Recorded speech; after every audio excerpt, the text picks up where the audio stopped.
Hello, you horrible little scroats. Right. Housekeeping. Zero joy getting my Discord account back. They just closed the tickets and stopped replying after giving me formulaic replies. Getting hold of a human being seems to be pretty much impossible. There seems to be a sort of second line that pretends to be a human being, but if they are a human being, then they're just running a script from a 3-ring binder. So they might as well be replaced by AI. And having worked previously in support, I actually don't have much sympathy this time around. Your job is to help solve the problem, and maybe even find alternative routes to verifying people's identity and so on in this case. But no, that would involve work. So apparently that's not a thing. Obviously not having access to my original Discord account also means that I don't have access to my Midjourney account, which of course had just charged because I pay for a year because it saves money.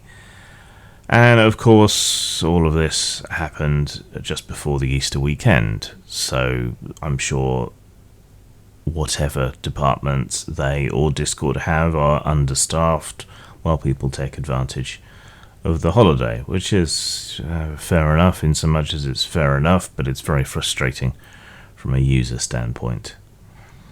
There is supposed to be a game this Sunday. It was supposed to be T-shirts, Cities Without Number game, but he has had family obligations sprung upon him, which means I would have to step in and run a game at short notice. While I have one prepared, all of this with Discord, with Midjourney, and with the spammers and scammers coming at me on Twitter/X. I'm extremely stressed out and tired, and I figure people probably have family obligations and so on Sunday to a large degree, so I'm going to skip it. So let's move on to the comments. But I better warn you, I am feeling spicy. So let's start with the Kalergi plan so I can work out some of my aggression on human punching bags. Scotty Wallace says, "This did not age well. One only needs search the European Parliament pages to see that Angela Merkel was handed a Kalergi Prize, as were countless other MPs. Excuse me. Plus one only need try to book a hotel in the UK or Ireland, or even just open the door and look outside. Video fail." Well, Scotty, I opened my door and looked outside. I see some jackdaws. Are they dangerous immigrants? I mean, they are black. Is that what sets you off into a frenzy? Perhaps you're just angry because you caught sight of a chocolate Easter egg and are raging at the fact that chocolate is brown. For all I know, why aren't there white chocolate Easter eggs? There is a thing called the Kalergi Prize. Why is there a thing called the Kalergi Prize? Because Count Coudenhove Kalergi spent a great deal of his life promoting and campaigning for a more united and more peaceful Europe. And so people who have forwarded that cause of a more united Europe and a more peaceful Europe, they get given those prizes. And so Angela Merkel, being a cornerstone of the European Union for so long, it is no surprise whatsoever that she would be given a Count Coudenhove Kalergi Prize for her contributions to European stability and integration. This is nothing sinister. All right, you're starting from the presumption, not from evidence.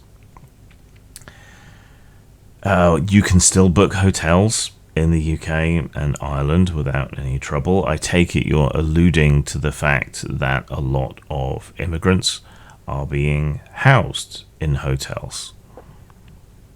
Okay, so why is this? This is because government cut funding to proper housing and, more importantly, the processing of people's claims for asylum. That is asylum, not economic immigrants and so on. And so we have to put them up somewhere because we are obligated under various levels of human rights legislation. So if you want to blame someone, blame the government for not processing people's claims in rapid enough course and for not having enough facilities built. And none of this confirms that there is any sort of fucking plan in the book, which is the claim of the conspiracy theory. That Kalergi's book, Practical Idealism, contains within its pages a plan for the native white races of Europe to be replaced by black, brown, and presumably other coloured people. No such plan exists within the pages of the book. I have struggled through it in German with a lot of cross-referencing. I have read 2 separate translations into English. There's no fucking plan anywhere in this book, right? That's where you have to start. Step 1, show me the plan in the book.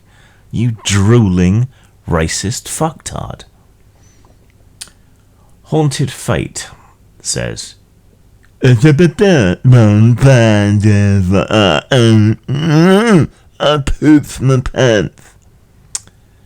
he actually says is, you keep replying to every comment with the same thing like a demented old man. It's not a counter-argument to ask where the plan in the book is.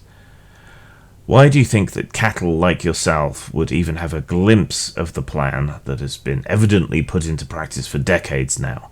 Also, how many shekels per hour are you getting paid for this? I sure hope it's enough to get you a nose surgery. So, bonus points for anti-Semitism, I suppose. I keep replying to your drooling, retarded comments with the same question because that is where all of this has to start. The claim is that this plan exists within practical idealism. It doesn't, right? And so you need to show there's a plan, and then you need to show that plan being executed. You don't even understand even the most basic outline of what the conspiracy theory you're promoting even is or says.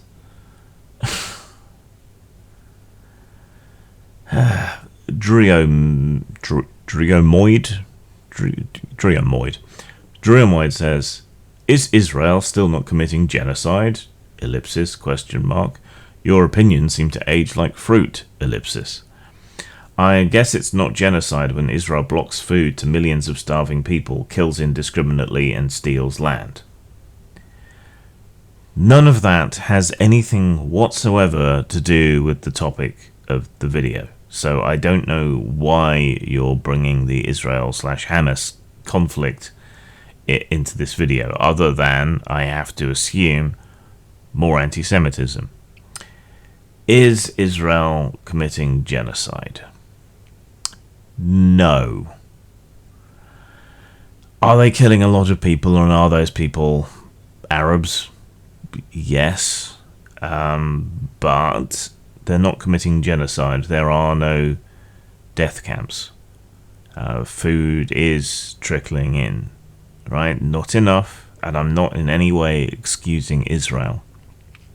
What they are doing comes under the umbrella of genocide according to United Nations definitions, but it is not in and of itself genocide, as in the mass slaughter of human beings within a particular category with the intention of wiping them out. That's what genocide is. The UN categorizes a whole lot of somewhat similar crimes and actions under the same heading as genocide, but that doesn't make them genocide. Right? Genocide is a very particular thing. Hamas are awful. The way Israel is acting is awful. But I don't think any of our countries are particularly in any place to judge, at least in the West, after the way America acted following 9/11 and how the rest of us just kind of went along with it. If they can start 2 wars and kill a whole slew of people who are only tangentially at best related to their terrorist action there, then you can't look at this and say much of anything, really. If you're in those countries, though, we did protest then. Plenty of people are protesting now. I have been wary of getting into this whole thing because of the rampant anti-Semitism and the disingenuous comments like this that a lot of people made. Everyone involved is a shitbag. Hamas are terrible. The Houthis are terrible. Israel is acting terrible. Everyone involved is awful. And yet we're all stuck with it. Kind of like we were with Northern Ireland. Fuck these people. On Discord and scammers and bots, Rhino Watcher says, I will throw it out there that keeping a good relationship with artists you worked with in the past is key. They might charge a bit more, but a lot of artists remember who helped them make last month's rent. They might be willing to charge less for steady work. Admitting to using AI art lowers your reach, not going to lie. That might be a sticking point with a lot of artists. Again, like games, it is all about relationships for what they charge. Rhino, my relationship with artists has always generally been good. I give them a lot of latitude. I allow them to retain rights to reuse and even resell the art. I pay in time, always, and I pay in advance once I have an established relationship with those artists. Pay rates in the RPG industry aren't great, especially if you're a micro publisher like me. Right? So you have to make up for it in other ways. I have worked with and even mentored quite a lot of artists over the years. Most of them have gone on to greater things or shifted careers or just don't have the time a lot of the time, and I am proud of having helped them achieve their success or pay their way through art college or whatever else working for me has helped them to do. But I'm also always looking for new artists, up-and-comers, not only because they're more likely to be within my budgetary range, but also because I like to help more people. When it comes to AI, nothing is more likely to shift me to using more AI than someone being a Luddite and objecting on that basis, and nothing is more likely to make me shift away from using AI than the AI evangelists that we also have. My problem at the moment is usually when I put out an open art call, I get nothing. Or some people who have drastically overestimated their talent and how much they can charge for it. Right? This time, I put a post out and there must be at least 50 messages to me or in my inbox. And most of them are from bots and scammers trying to direct me to some sort of operation where people are producing art but either stealing it from other people or using AI, which I'm not going to pay for on an individual basis. It's a horrendous situation to navigate, and it's all dodgy as fuck. You have to be on your guard, and that makes it very hard to find new artists via open calls on social media. But my relationship with artists has always been good on a professional basis. I do what I can, but I kind of resent the implication here. Rhino Watcher goes on to say, did not know your norm as I've not worked for you before. I take nothing for granted as I run across people who have been publishing since the 90s who are surprised that 3 cents a word is not industry rate. Not downplaying your experience, just not assuming anything, as I found your work more recently. No offence intended. Well, offence taken, probably because I'm feeling prickly. 3 cents a word is still industry rate, sadly. I try and pay more than that, but the margins simply aren't there. Crowdfunding has heavily distorted a lot of the freelancer market, and I'm saying a lot of this as someone who does freelance writing and so on the side, often under pen names and things.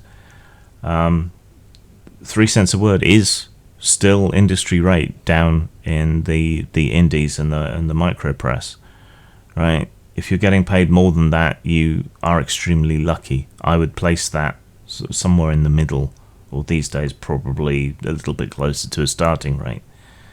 The RPG industry does not pay much under normal circumstances. And that's just how it is, because the margins aren't there. Because people are cheap and they won't pay more, right?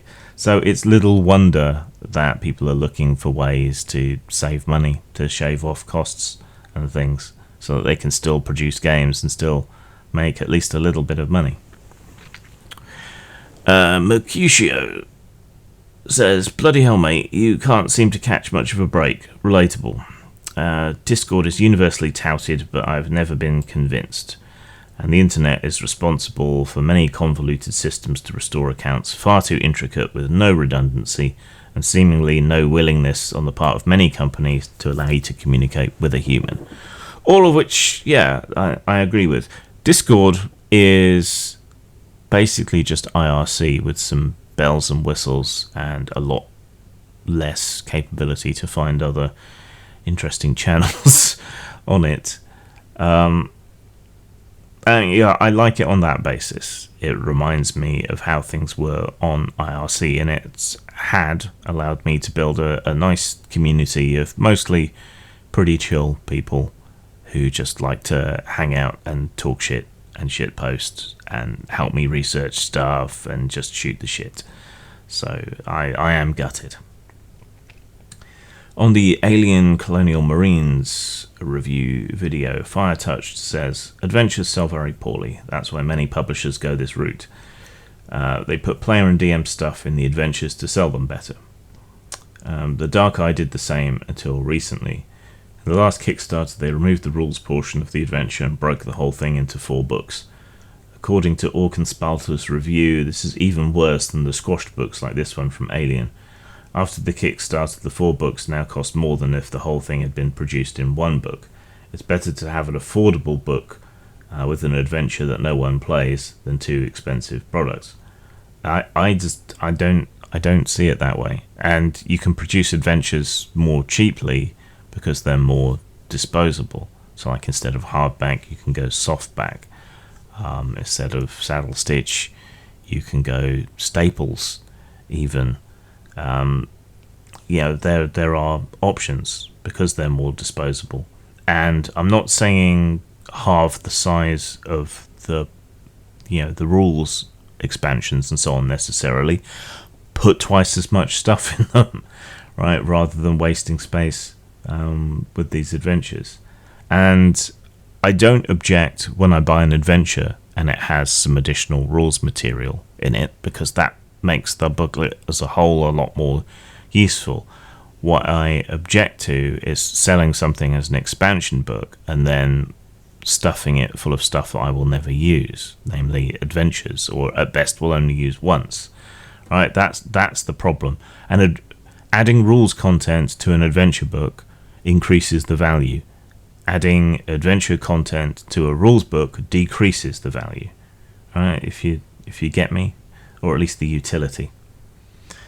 An old video I did about the aftermath of a personal independence payment tribunal.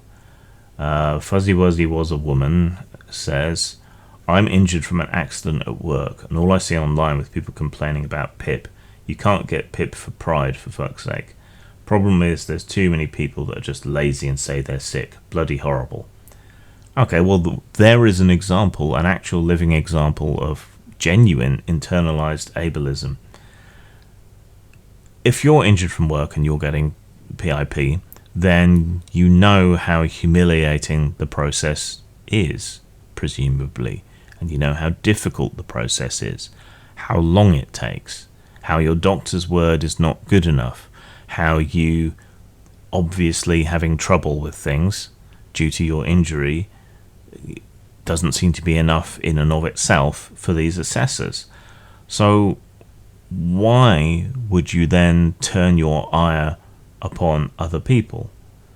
There's virtually zero fraud when it comes to this kind of thing. Just because people don't have a visible disability, like a missing limb, or they have to walk with a walking frame, or they're in a wheelchair, mental health is just as valid as physical health issues. You're blaming and going after the wrong people, and this is what they do. They turn you against your fellow Crips, right? This is just depressing to see the attitude of the able-bodied sun reader reflected in you being an horrible cunt. On the Sweet Baby Inc. Video, Insensitive919 says, this new GG paradigm is frustrating but intriguing from a detached perspective. 1. Leftists, or whatever they are, apologies, illiberals, bait troll accounts into getting mad with trollish behaviour. 2. Record angry responses. 3. Cry to corporate bureaucrats with said evidence of horse mint. Feels bad, man. 4. Money and clout. And it might work. They recently found the worst part of the fandom menace clique, as you might call them. I don't know. Melanie Mack. And she's a pretty girl who dresses in a way to get attention, and apparently a Kotaku editor is asking for dirt on her. It's just such perfect clickbait. And there is dirt. She's a quirky girl. Now she'll be in every podcast for the next 6 months. I hope you come to appreciate her as much as I do if you're going to be covering all this. Alright, well that is not a new Gamergate paradigm. That has always been the case. Perhaps they're being a bit more overt in how they're baiting people to get reactions from trolls so that they can then shriek harassment, but this has always been the case. You know that cartoon of the figure that looks like Anita Sarkeesian shoveling a big mound of fertilizer over a wall into the internet? It's marked opinions, and then a whole bunch of shit gets flinged back, also marked as opinions. That's what really goes on, and they don't seem to have the wherewithal or the perceptive faculty to weed out trolls, and they take trolls seriously. Right? This is this synergistic trolling I used to talk about during Gamergate. It suits the troll because they get a big reaction, and they can provoke people, and they can make the situation worse, right? And the activists and the pseudo-journalists, they gain from it because they then get examples of, quote, hateful, unquote, behaviour, because trolls will say whatever they want to get a rise. Right, so it escalates because you have two groups of people who both benefit from fucking around. And it's depressing. So I was happy, again, I will say this, to see that the Sweet Baby people rejected Matt Walsh and the Daily Wire and told him to take a long walk off a short pier. I hope they do the same with Melanie Mack. Right? She used to keep her worst opinions to herself, like her anti-LGBT stance and so on. So, if you can distance yourself from Matt Walsh, you can distance yourself from Melanie Mack, right? She's not a very nice person at all. It would seem. So I don't think it helps anyone to be associated with her. If you reject her in the same way you rejected Matt Walsh, it'll be better for everyone. Just because she's a pretty girl doesn't mean she should get any different treatment whatsoever. and I'm in no way undervaluing a good hate fuck. Sang.